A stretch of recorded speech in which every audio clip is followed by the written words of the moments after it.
Hello दोस्तों, कैसे आप सभी लोग। स्वागत है एक बार फिर से आप सभी का आपके अपने यूट्यूब चैनल आर स्टडी पे। आज के इस वीडियो के माध्यम से हम सभी लोग सी-टेट 6 to 8 के लिए जो सब्जेक्ट है हमारा सामाजिक विज्ञान यानी SST, उसके टॉप 50 महत्वपूर्ण क्वेश्चन को करेंगे। आज हम लोग MCQ के माध्यम से सारे क्वेश्चन करने वाले हैं और बहुत ही तेज़ी ढंग से कम समय में हम लोग 50 क्वेश्चन देखेंगे उसका आंसर सहित।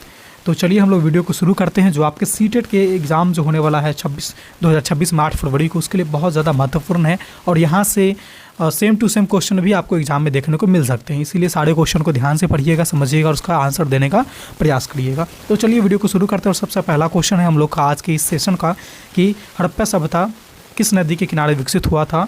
जो हड़प्पा सभ्यता है वह किस नदी के किनारे विकसित हुआ था। ये SST का क्वेश्चन है, आपके 6 to 8 में काम आ जाएंगे। तो आपके सामने नदी का नाम है गंगा, सिंधु, यमुना और ब्रह्मपुत्र। तो आप पाएंगे कि हड़प्पा सभ्यता जो था उसका विकास जो है वह सिंधु नदी के किनारे हुआ था। इसीलिए इस क्वेश्चन का आंसर जो है ना वो भी सही हो जाएगा। दूसरे क्वेश्चन की ओर चलते हैं कि अशोक किस वंश का शासक था। अशोक जो थे वो किस वंश के शासक थे। क्या वे गुप्त वंश के थे या मौर्य वंश के थे या कुषाण वंश के थे या सातवाहन वंश के थे। तो आपके जो अशोक हैं वह मौर्य वंश के शासक थे। ऑप्शन नंबर बी इसका आंसर हो जाएगा। क्वेश्चन नंबर 3 की तरफ चलते हैं कि भारतीय संविधान कब लागू हुआ था।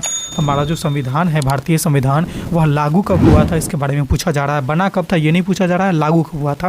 क्या वो 26 जनवरी 1950 को लागू हुआ था या 15 अगस्त 1947 को लागू हुआ था या 26 नवंबर 1949 को लागू हुआ था या 2 अक्टूबर 1950 को लागू हुआ था। तो जैसा कि हम सभी को पता है कि हमारा भारतीय संविधान लागू हुआ था वह है 26 जनवरी 1950। Option number A. चौथा क्वेश्चन है कि पृथ्वी का सबसे बड़ा महाद्वीप कौन सा है। अफ्रीका, एशिया, यूरोप या फिर ऑस्ट्रेलिया।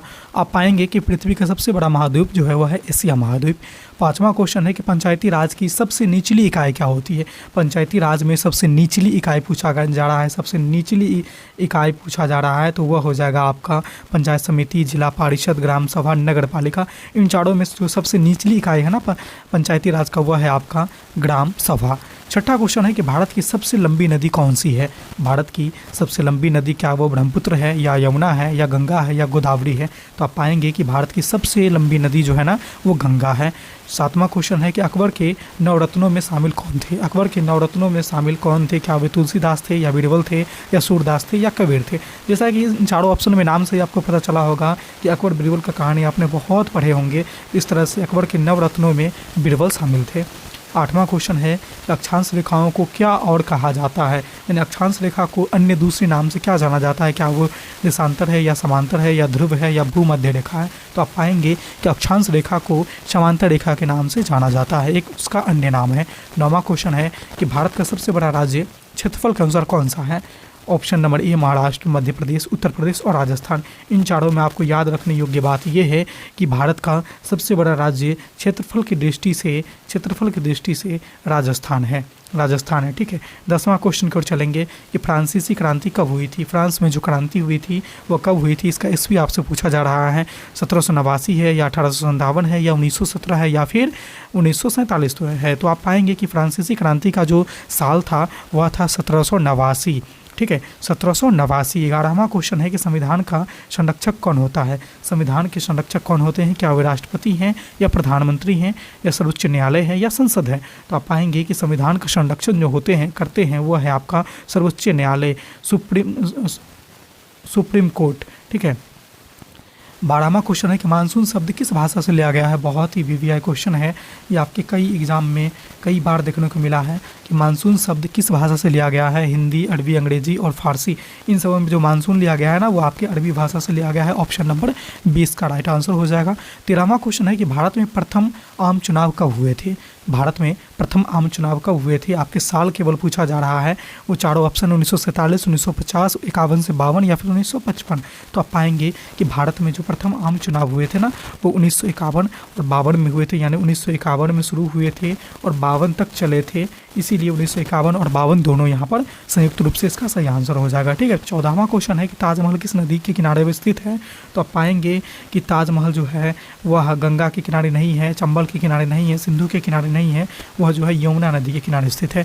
ताजमहल यमुना नदी के किनारे स्थित है, तभी तो कहा जाता है कि यमुना नदी की जल की परछाई में ताजमहल का चांदनी की रात में यानी पूर्णिमा के रात में देखने पर ताजमहल का जो प्रतिबिंब बनता है यमुना नदी के पानी में, वह बड़ा ही मनोहर होता है। ठीक है, 15वां क्वेश्चन है इस तरह से आपके सामने कि समाज में कानून कौन बनाता है? क्या वो न्यायपालिका बनाती है या कार्यपालिका बनाती है या विधायिका बनाती है या राष्ट्रपति बनाते हैं? तो आप पाएंगे कानून बनाने का काम है वह विधायिका काम है, यानी कि विधि का निर्माण जो करेगा वह विधायिका कहलाएगा। यानी कानून जो भी चीज़ें नियम कानून कायदा ये सब का निर्माण कौन करेगा? विधायिका, यानी विधि का निर्माण कर रहा है यानी विधायिका। ठीक है, तो आपका सही आंसर सी हो जाएगा। 16वां क्वेश्चन है कि भारत का राष्ट्रीय ध्वज किसने डिजाइन किया था?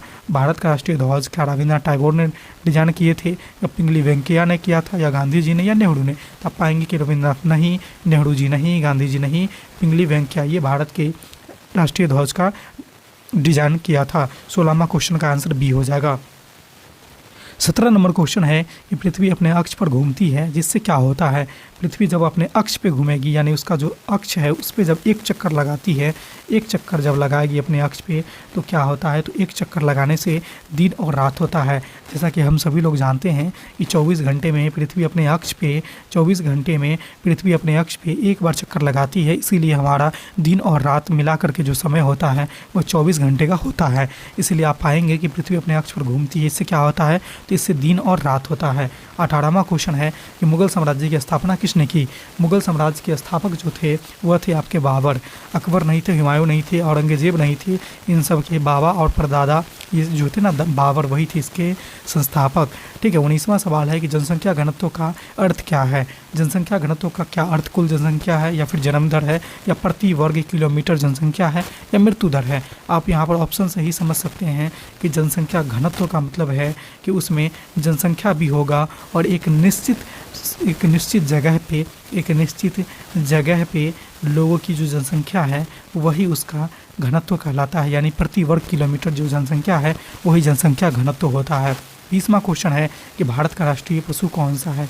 क्या वो शेर है या हाथी है, ये बाघ है या घोड़ा है? अब यहाँ पर दो ऑप्शन है आपके सामने, शेर और बाघ। इसमें आप लोग कंफ्यूज कर जाएंगे कि भारत का राष्ट्रीय पशु कौन सा है। तो आपको कभी भी शेर पे टिक नहीं करना है, आपको हमेशा राष्ट्रीय पशु में बाघ का चयन करना है। ठीक है, ये था आपका 20वां सवाल का ऑप्शन नंबर सी सही है। 21वां क्वेश्चन की ओर चलते हैं कि लोकतंत्र की सबसे बड़ी विशेषता क्या है? ए है राजा का शासन, जनता की भागीदारी, सी सेना का नियंत्रण और डी कह रहा है कि एक दल का शासन। यानी लोकतंत्र की सबसे बड़ी जो विशेषता है ना, इसमें जनता की भागीदारी होती है। जनता ही राजा होता है, जनता ही प्रजा होता है, जनता ही सजा देने वाला होता है, जनता ही गलती करने वाला तो होता है, यानी सब कुछ में जनता का ही हक होता है। ये है हमारा लोकतंत्र। ठीक है, 22वां सवाल है कि चोल साम्राज्य मुख्यतः किस क्षेत्र में था? ऑप्शन ए उत्तर भारत, बी पूर्व भारत, सी दक्षिण भारत, डी पश्चिम भारत। इसका राइट आंसर है सी दक्षिण भारत। 23वां सवाल है कि भारत का सबसे ऊंचा पर्वत शिखर कौन सा है? इसका ऑप्शन है K2 माउंट एवरेस्ट, कंचनजंगा और नंदा देवी। बहुत सारे लोग इसका माउंट एवरेस्ट मानेंगे, लेकिन माउंट एवरेस्ट भारत में नहीं है। माउंट एवरेस्ट जो है ना ये भारत में नहीं है, ये नेपाल में चला जाता है। कहाँ चला जाता है? नेपाल में। और क्वेश्चन आपसे पूछा जा रहा है भारत का, इसीलिए माउंट एवरेस्ट नहीं हो जाएगा। इसका जो सही आंसर जाएगा वो हो जाएगा कंचनजंगा। क्या हो जाएगा? कंचनजंगा। ठीक है, आप चलते हैं 24वें क्वेश्चन की ओर। उपभोक्ता संरक्षण अधिनियम किससे संबंधित है?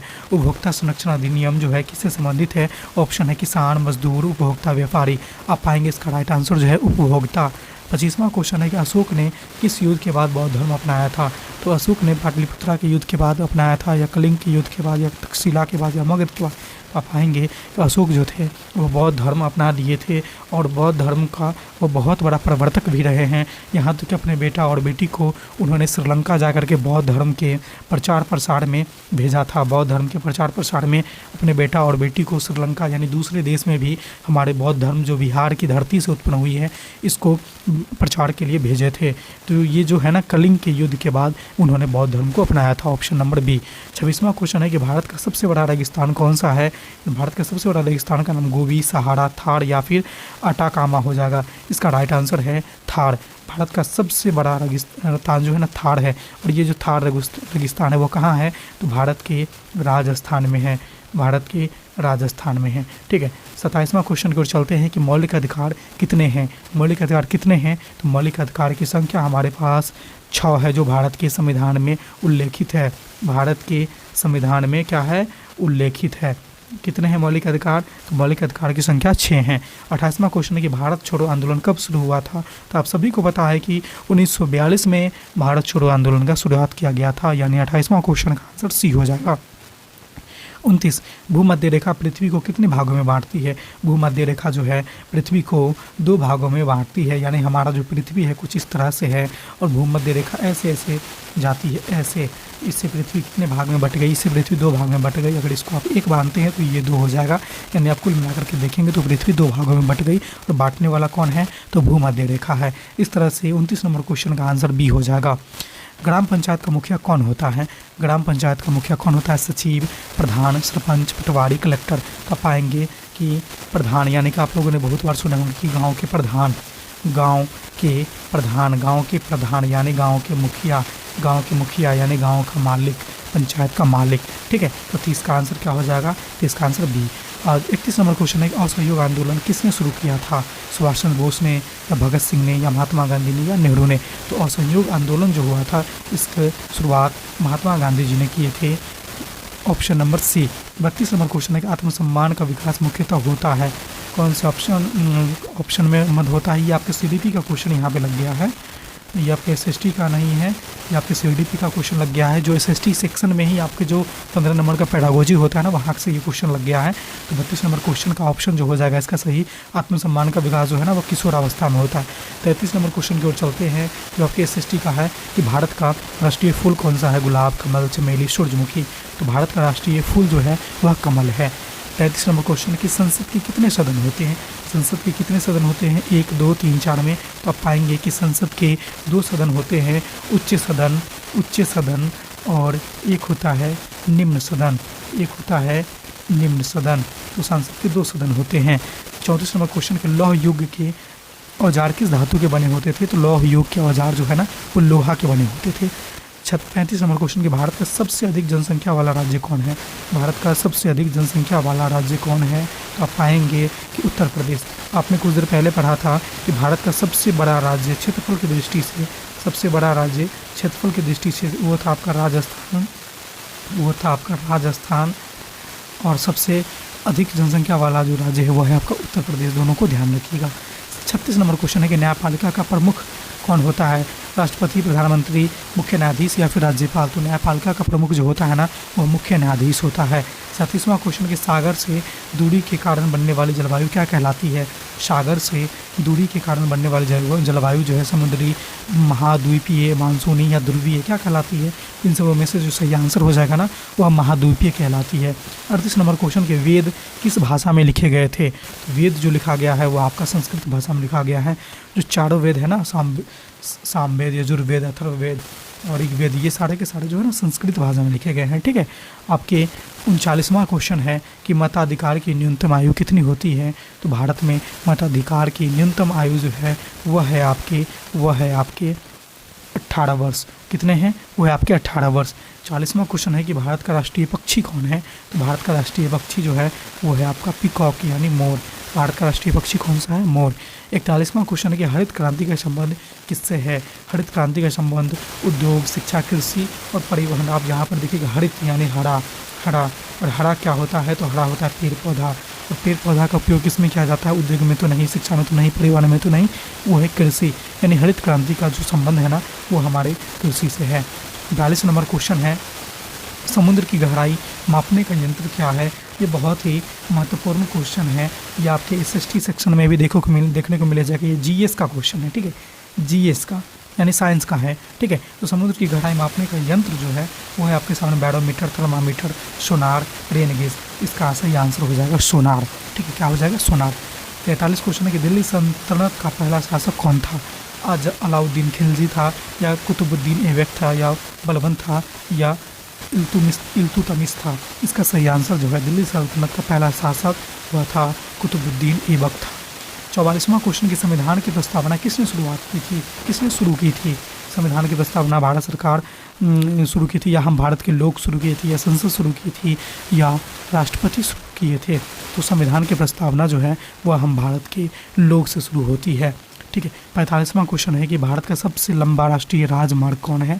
तो भारत का सबसे लंबा राष्ट्रीय राजमार्ग NH1, NH7, NH44, NH48 जो है ना वह है NH44। भारत का सबसे लंबा राजमार्ग जो है वह NH44 है। 46वां क्वेश्चन की नागरिकता किससे संबंधित है। अधिकार से, कर्तव्य से, राज्य और नागरिक संबंध से, और डी है न्याय से। आप पाएंगे कि नागरिकता जो संबंधित है वह है आपके राज्य और न्यायिक संबंध से। 47वां क्वेश्चन है कि हिमालय किस प्रकार का पर्वत है। हिमालय क्या वो ज्वालामुखी पर्वत है, ब्लॉक है, या नवीन वलित है, या पठारी है। तो हिमालय आपका जो पर्वत है वह है नवीन वलित पर्वत का एक उदाहरण है। नवीन वलित पर्वत का एक एग्जाम्पल है, प्रकार है हिमालय। ठीक है, इसका राइट आंसर सी हो जाएगा। 48 1857 की क्रांति का नेतृत्व किसने किया था। तो आप सभी को पता होगा, अगर नहीं पता है तो जान लीजिए, बहुत ही महत्वपूर्ण क्वेश्चन है। आपके न जाने कितने एग्जाम में इस क्वेश्चन को देखा गया है कि 1857 के क्रांति का नेतृत्व करने वाले कौन थे। गांधी जी नहीं थे, नेहरू जी नहीं थे, तिलक जी नहीं थे, मंगल पांडे, ये मंगल पांडे थे 1857 की क्रांति का नेतृत्व करने वाले। इसी तरह से 49वां क्वेश्चन है आपके सामने कि स्थानीय स्वशासन का उद्देश्य क्या है। स्थानीय स्वशासन का उद्देश्य कर बढ़ाना होगा, या जनता की भागीदारी होगी, या सेना बनाना होगा, या कानून समाप्त करना होगा। तो आप पाएंगे स्थानीय स्वशासन का उद्देश्य जो है ना वह है सेना बनाना। 50वां क्वेश्चन और आज के इस सेट का लास्ट क्वेश्चन है। आज के सेट का लास्ट क्वेश्चन है, जो हमने 50 क्वेश्चन का टारगेट लिया था कम समय में, उसका अंतिम क्वेश्चन है। क्वेश्चन इस प्रकार से है कि भारत का राष्ट्रीय गीत कौन सा है। बड़ा इजी सा क्वेश्चन है और उम्मीद करते हैं आप सभी लोग इसका जवाब भी दे देंगे। जनगण मन, वंदे मातरम, सारे जहाँ से अच्छा, या रघुपति राघव राजाराम। तो भारत का राष्ट्रीय गीत कौन सा है। तो भारत का राष्ट्रीय गीत जनगण मन है। कई लोग इसका आंसर जनगण मन देंगे, जो कि जनगण राष्ट्रीय गान हो जाएगा। राष्ट्रीय गान हो जाएगा। राष्ट्रीय गीत वंदे मातरम है। ठीक है, ऑप्शन नंबर बी। राष्ट्रीय गीत और राष्ट्रीय गान में अंतर है। राष्ट्रीय गीत जो है वह वंदे मातरम है और राष्ट्रीय गान जनगण मन है। जनगण मन जो है रविंद्रनाथ टैगोर ने लिखे थे और वंदे मातरम बंकिम चंद्र चटर्जी ने लिखे थे। और ठीक है, तो 50 क्वेश्चन का सही आंसर जो है ना इस तरह से बी ऑप्शन चला जाएगा। तो आप बताएंगे कि सीटेट का जो टॉप 50 सामाजिक विज्ञान यानी SST का क्वेश्चन जो मैंने लेकर के आया है आज के इस सेशन में, यह सेशन कैसा लगा। आपके आने वाले सीटेट के एग्ज़ाम यानी 8 फरवरी 2026 को होने वाले हैं, उसके लिए बहुत ज़्यादा महत्वपूर्ण है।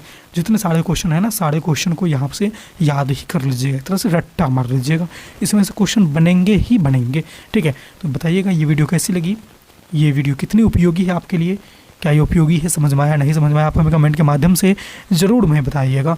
और साथ ही साथ अगर आप हमारे चैनल पे पहली बार आए हैं, पहली बार देख रहे हैं, तो चैनल को सब्सक्राइब कर लीजिए और बेल वाला आइकन को इसलिए प्रेस कर लीजिएगा क्योंकि इस तरह के रोचक, महत्वपूर्ण और उपयोगी वीडियो मैं जब कोई अपलोड करूँ तो उसका नोटिफिकेशन आप तक सबसे पहले पहुँच जाए। तो फिलहाल इस वीडियो में इतना ही। मिलते हैं अगले वीडियो में नए टॉपिक के साथ। तब तक के लिए देखते रहिए हमारे चैनल RK स्टडी को। धन्यवाद।